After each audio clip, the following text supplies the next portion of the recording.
4월 22일 쉴만한 물가교회 온라인 새벽예배에 오신 여러분들을 주님의 이름으로 환영합니다. 오늘 우리들은 이사야서 40장 4절에서 8절의 말씀을 근거해서 신뢰할 수 없을 때에 하나님을 신뢰하라 라는 제목을 가지고 함께 하나님의 말씀을 생각해 보겠습니다. 바벨론 유수를 경험하고 있는 이스라엘의 백성들에게 하나님의 구원이 임하는 모습을 우리가 생각을 해보고 있는데, 하나님의 구원은 하나님의 용서와 은혜가 위로와 함께 임하고 있다는 사실을 우리들은 생각을 해보고 있습니다. 하나님께서는 고난 가운데 있는 자신의 언약의 백성들을 구원하시기 위해서 광야의 길을 대로로 만들어라 라고 말씀을 하고 계십니다. 특별히 하나님의 임재가 임하는 길을 예비하고 대로를 평탄하게 하는 것이 하나님의 구원의 사역의 시작점이라는 것을 생각을 해보면, 본문 4절의 말씀에서 길이 평탄하게 되어지는 것이 얼마나 소중한 일인가를 다시 한번 깨닫게 되었습니다. 우리 다 함께 본문 4절의 말씀을 한 목소리로 읽겠습니다.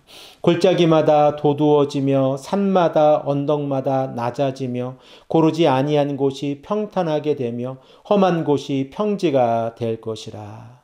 결과적으로 하나님의 구원이 임하기 위해서는 하나님의 대로가 평탄하게 이루어져야 합니다. 그리고 이렇게 평탄하게 하나님의 대로가 이루어졌을 때에 여호와의 영광이 모든 육체 가운데 나타나고, 그리고 모든 육체가 여호와의 영광을 바라보게 되어집니다. 우리 다 함께 본문 5절의 말씀을 한 목소리로 읽겠습니다.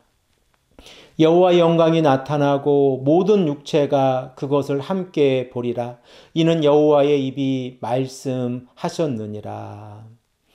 이사야서 40장 5절의 말씀을 통하여 우리들은 하나님께서 약속하신 말씀이 이루어질 것이라고 하는 것을 깨닫게 되었습니다. 그리고 그 약속의 내용은 모든 육체가 여호와의 영광을 바라보는 것입니다. 그러면 모든 육체는 어떠한 모습 가운데 있는 존재들입니까?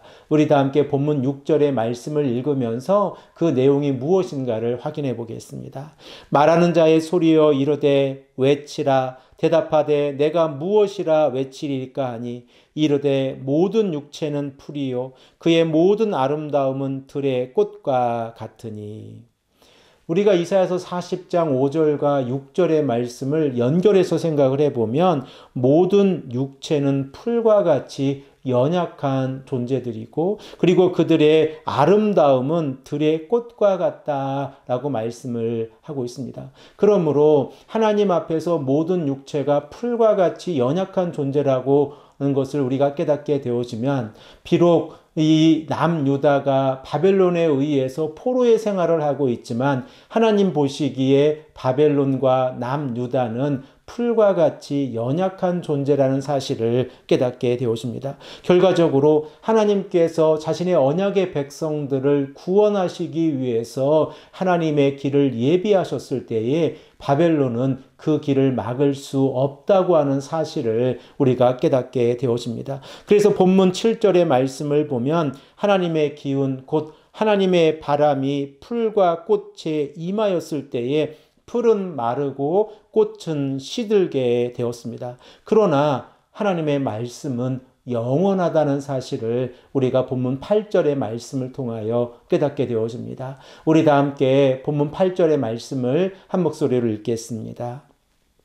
풀은 마르고 꽃은 시드나 우리 하나님의 말씀은 영원히 서리라 하라. 아멘.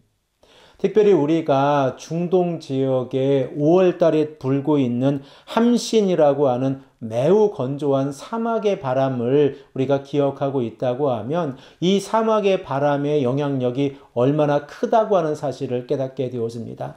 5월 달에 부는 이 함신이라고 하는 사막의 바람은 48시간 안에 모든 풀과 모든 꽃을 시들게 할 수 있다는 사실입니다. 그러므로 이러한 이미지로 이사야 선지자가 말씀하고 있었을 때에 하나님의 말씀, 하나님의 그 위엄은 영원히 서 있다고 하는 사실을 우리가 깨닫게 되어졌을 때에 하나님의 구원의 계획은 변하지 아니한다는 사실을 다시 한번 생각해 볼 수 있습니다. 그러면 남유다가 하나님의 구원을 경험했을 때에 그들은 어떠한 모습 가운데 있었습니까? 바로 바벨론 유수의 모습 가운데 있었고, 그들에게는 더 이상 희망의 자락이 보이지 않는 상황 가운데 있었습니다. 그러나 바로 그 시간에 모든 사람들이 하나님을 신뢰할 수 없었을 때에 하나님께서는 하나님의 백성들을 구원하시고 그들에게 하나님의 길로 인도해 주신다는 사실을 우리들은 깨닫게 되어집니다. 그러므로 우리들의 삶 가운데에서도 인간의 생각으로 하나님을 신뢰할 수 없다고 생각했을 때에 하나님을 신뢰하는 것이 하나님의 구원을 경험하는 것이라는 것을 다시 한번 깨닫게 되어집니다. 하나님께서 하나님의 백성들에게 고난을 허락해 주셨다고 하면 그 고난에는 의미가 있습니다. 그런데 우리가 이 고난의 시간을 겪으면서 어려움과 고통 가운데에서 좌절하고 절망할 때가 많이 있다고 하는 사실입니다. 그러나 그 시간마다 하나님을 신뢰하고 하나님의 말씀이 영원하다는 사실을 우리가 기억하며 나아갈 때에 하나님께서 역사하시고 인도하신다는 사실입니다. 사랑하는 성도 여러분, 오늘 하루의 삶 가운데에서도 하나님을 신뢰하고 말씀을 가까이 하시는 귀하고 복된 성도님들이 되시기를 간절히 축복합니다. 함께 기도드리겠습니다. 아버지 하나님 감사합니다. 오늘도 우리에게 말씀하셔서 우리가 하나님을 신뢰할 수 없는 상황 가운데에서 하나님을 신뢰하는 것이 올바른 길이라는 것을 다시 한번 깨닫게 하시니 감사합니다. 아버지 하나님, 우리의 신앙과 믿음이 환경에 의해서 넘어지거나 쓰러지지 아니하도록 늘 지켜주시고 말씀에 순종하는 하루가 될 수 있도록 인도하여 주시옵소서. 감사드리오며 사랑이 많으신 예수 그리스도의 이름으로 간절히 기도합니다. 아멘.